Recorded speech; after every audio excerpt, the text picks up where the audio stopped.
Kumba a grandi dans un petit village niché au cœur du Sénégal. La vie était simple, mais elle avait une beauté particulière. Kumba chérissait les souvenirs de sa mère. Mais le destin en a décidé autrement. La mère de Kumba est décédée alors qu'elle était très jeune. Son père s'est remarié et sa belle-mère a apporté avec elle une dure réalité. Les journées de Kumba étaient désormais remplies de corvées interminables. Elle aspirait à une vie différente, une vie où son esprit ne serait pas écrasé par le labeur. Un matin frais, alors que les premiers rayons de l'aube peignaient le ciel de teintes oranges et violettes, Kumba s'est glissé discrètement hors de sa case. Son cœur battait la chamade, un mélange de peur et d'excitation la parcourant.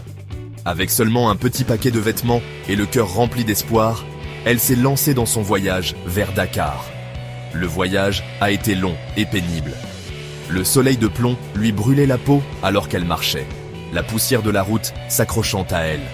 Mais Kumba a continué, sa détermination nourrie par le rêve d'un avenir meilleur.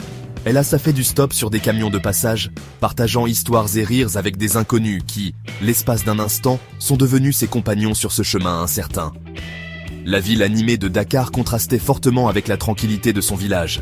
Des immeubles imposants dominèrent le ciel et les rues grouillaient de gens pressés. La cacophonie des klaxons de voitures et des vendeurs ambulants criant leurs marchandises était assourdissante au début.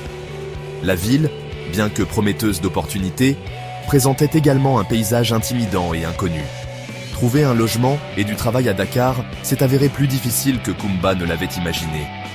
Les jours se sont transformés en nuit et elle s'est retrouvée à dormir à la belle étoile, l'estomac tenaillé par la faim. Le poids de sa solitude l'écrasait et des moments de désespoir menacèrent d'éteindre son espoir.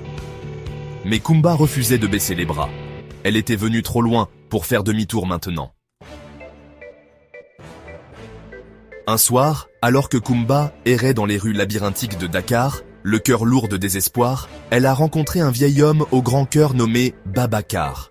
Il était assis devant sa modeste boutique, son visage buriné marqué par la sagesse, et ses yeux, bien que voilés par l'âge, brillaient encore d'un éclat juvénile. Il a écouté patiemment Kumba lui raconter son histoire, la voix étranglée par l'émotion. Touché par son sort, Babacar lui a offert son aide. Il l'a accueilli chez lui, lui offrant nourriture, abri et une oreille attentive. La femme de Babacar, Awa, une femme au sourire chaleureux et au cœur grand comme l'océan, a pris Kumba sous son aile. Dans leur petite maison accueillante, Kumba a enfin trouvé la chaleur et l'affection qu'elle avait tant désiré. Babacar, reconnaissant l'intelligence et la détermination de Kumba, l'a présenté à un centre communautaire local qui offrait une éducation et un soutien aux enfants défavorisés. Le centre est devenu le sanctuaire de Kumba, un endroit où elle pouvait apprendre, grandir et oser rêver à nouveau. Elle s'est plongée dans ses études, sa soif de connaissances insatiable. Au fur et à mesure que Kumba s'épanouissait dans son nouvel environnement, une passion pour l'enseignement s'est allumée en elle. Elle voyait dans les yeux des enfants du centre le même désir de savoir et d'opportunité qu'elle avait ressenti autrefois. Kumba savait que l'éducation avait le pouvoir de transformer des vies, et elle était déterminée à faire partie de cette transformation. Les années ont passé, et Kumba s'est épanouie dans sa nouvelle vie.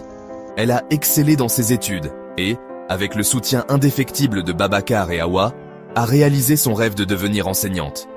Elle est retournée au centre communautaire même qui l'avait accueillie à bras ouverts. Cette fois, non pas en tant qu'élève, mais en tant qu'éducatrice, prête à inspirer une nouvelle génération d'apprenants. La classe de Kumba est devenue un espace où les enfants se sentaient en sécurité pour explorer, questionner et rêver.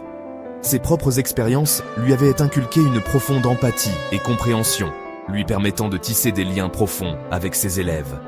Elle leur a non seulement enseigné les bases de la lecture, de l'écriture et du calcul, mais aussi l'importance de la résilience, de la persévérance et de la confiance en soi.